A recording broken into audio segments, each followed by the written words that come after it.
अरे सल्लीला येणार नव्हा? अरे आई बाबांना विचारायला पाहिजे.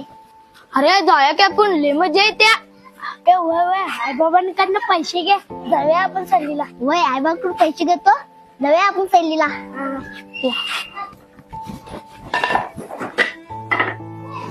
अय्या आमच्या शाळेची सहल जाणार आहे, 700 रुपये भरायला लावलं. 700 रुपये? एवढा? काय गरज नाही सलीला जायची. अय्या सगळी पोरं चालल्यात, मी पण जातो की. हे बा, तू मोठा झालास आणि तुला नोकरी लागली की नाही, मग आपण जायचं सगळी फिरायला. अरो, टीचरांना सांग उद्या आई बाबा येतात आणि सहलीचे पैसे भरतात म्हणून.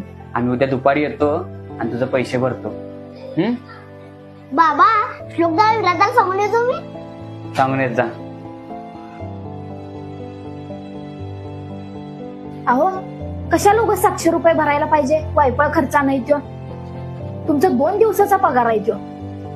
स्वाते, एकदा ना माझ्या शाळेची सहल चालली होती आणि पैसे भरायचे होते फक्त 15 रुपये.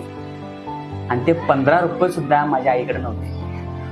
1ली ते 10वी एवढ्या शाळेतल्या सहल गेल्या, पण त्या एकाही सहलीला मी गेलो नाही. पण ते दुःख मी माझ्या पोरग्याला अनुभव देणार नाही, कारण तो फिरला तर त्याच्याबरोबर मलाही फिरल्यासारखं होईल. त्यावेळी सहलीसाठी पैसे नव्हते, पण आईच्या डोळ्यात माझ्यासाठी एक आनंदाची चमक होती. पण परिस्थिती पुढे ती हातबल होती, ती काही करू शकत नव्हती. पण आज माझ्यावर एवढी परिस्थिती वाईट नाहीये.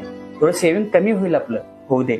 उद्या आपल्या पोराने लाख रुपये जरी कमवले, पण त्याच्या विषयात हा शाळेच्या सहलीचा दिवस परत कधी येणार नाही.